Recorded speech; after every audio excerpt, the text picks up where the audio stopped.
So my name is Stormy, and I work at Ashley Regional Medical Center.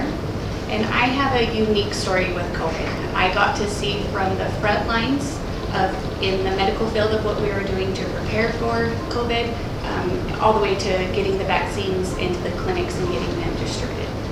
When all of this started and they started talking about vaccines, I'm not getting one. Like, so sorry. I was very vocal about it too. I mean, everybody at the hospital knew I was not getting a vaccine. I actually was diagnosed with COVID on December 28th, and it was 4 days after a gathering.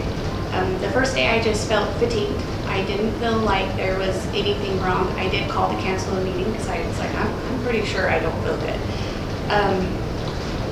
And the next day I woke up and I received a phone call from somebody else who had been in that group with us, and they had said, so sorry, I just tested positive for COVID. And oh no, do I have COVID? No, I think I have the flu. I don't have COVID. Just because it was you have this internal struggle, or at least I did. My internal struggle was, I work at the hospital. I work with all of these educated people, and I value their opinions and I respect them. But I also have these outside forces who are, COVID's not real, and it's this made up thing. And so it was a struggle. So came to get tested, and I told them, test me for the flu. I have the flu. And so they came out and they said, okay, we'll test you, but we're going to test you for everything. And I said, okay, it's the flu. I know it's the flu. So they come back out, and my doctor holds up a big positive sign, and I was like, no way. And I felt sick. I just, at that time, it wasn't to the point that I was scared. I just thought, okay, like, here we go. So the rest of my family got tested, and of course we were all positive. And every day I'd wake up with a new symptom. I mean, COVID was the gift that just kept giving. I would wake up every day and I would have a new symptom. Whether it was vomiting, whether it was diarrhea, the cold chills, a headache, the body aches, it was just every day a new symptom. And it progressed. So about day 9, I told my husband, I don't feel good. I feel like I'm getting sick again. And it wasn't that I every day was sick, I just didn't feel good. I wasn't getting better. I was maintaining is the best way I can say. I just maintained. Until about day 9, and I told him I'm gonna go to bed and I'll get up. I'll feel so much better when I wake up. And I woke up and I did not feel better. And the day progressed, and I actually just progressed that day, just downhill. I just kept declining and declining and declining. Until that night, and I put myself in the bathroom and I shut the door, and I was crying, and my husband came in and he said, what is going on? And I said, I think I'm dying. And he said, what? Then we need to go to the hospital. I said, no, I'm fine, like, I'll be okay. Something's not right. And he said, let's go. And I said, I'll get in with my doctors tomorrow. So the next day I woke up, and it's funny because you look back on it, and when you're in the middle of it, to me, I was fine. I was maintaining. I was okay. I couldn't even get to the bathroom. I had to crawl. I could not stand up to take a shower. I had to have help. And so finally, once I got to the doctors, they said, you're going straight to the ER. And I was like, oh, it's like the last place that you want to be. And the struggle for me was working at the hospital. I know that patients, they come in by themselves, they get vented by themselves, and they get shipped by themselves, and they possibly die by themselves. I did not tell my husband goodbye when I got out of the truck. Just said, I'll call you when I'm ready to leave, because I'm leaving. I just knew I'd be okay. Turned out I had double pneumonia, sepsis, and that was a struggle. My poor body was it was so weak. We couldn't get, I was tachycardia. I had every symptom you could possibly think of. When the alarms would go off, I would just think to myself, breathe, just breathe. Like, you're okay, just breathe. You can do this, just breathe. So it took a while, and finally was released from the hospital. And I still just thought, okay, I'll be okay, I'll be fine. I did not get better right away. I still struggled with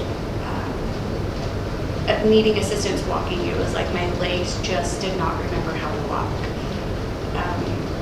Everything was just a struggle. I felt terrible because my family had to take care of me, and at the same time, I wondered, why was I the one to get COVID like this?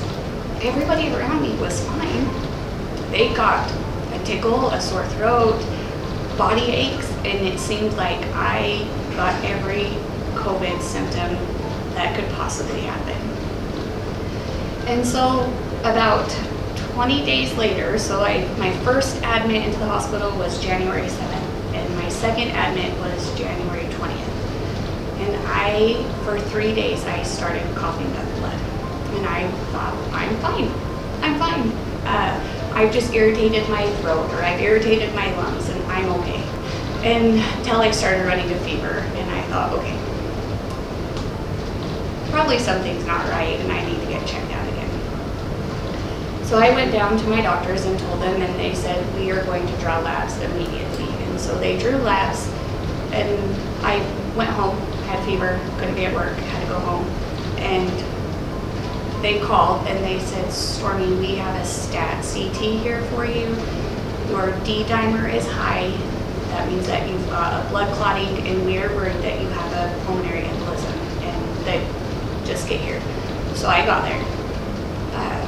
As fast as we could, we got there. And we got the CT done, and I left the hospital, and I made it into my driveway, and I got the phone call that said, Stormy, where are you? I said, I'm pulling into my driveway. And they said, you need to get back to the hospital. And I said, okay. And come prepared. We're going to call pulmonology, and we're going to consult with them, but if we cannot treat you here, you're going to be life-flighted. So that was hard. I have 2 kids at home, and I had to go give them a hug and just tell them that I loved them, and pray the whole way to the hospital that I was going to be okay. Thank goodness we have an amazing team here at Ashley Regional, and they got me right in, and they had everything before I even knew what was happening. They already had every team, every ancillary department in there taking care of what needed to be done. So thank you to the service, to them. I got to walk out of there. So the unique thing about me is when all of this started and they started talking about vaccines, I'm not getting one. Well, we have all these external forces. We have all these people out there, and on social media, especially misconceptions about Corona or the vaccine. And so I still stuck to my guns, and I delivered the vaccines, and I helped people get them, and I did not get my vaccine. So then I go through COVID, and I still have lasting effects of COVID. So for my choice that I made to not get it, and this is my choice, I respect everybody's choice. But for me personally, if I knew what COVID was going to do to me, I gambled. I rolled the dice, and I lost.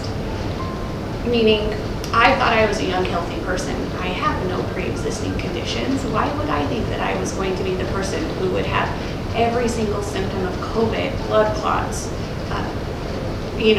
from a sore throat all the way to blood clots? Why would I be that person? I'm young and healthy.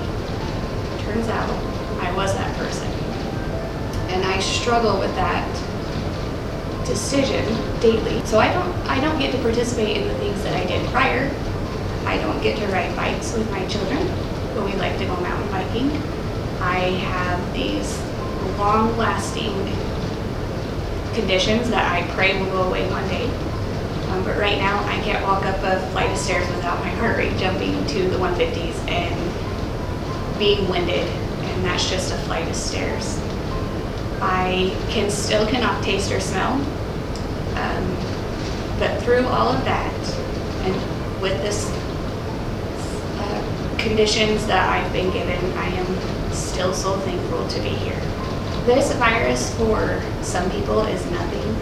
It's a tickle in the back of their throat, it's a sinus infection, it's a cold, but for other people, it's the fight of their life.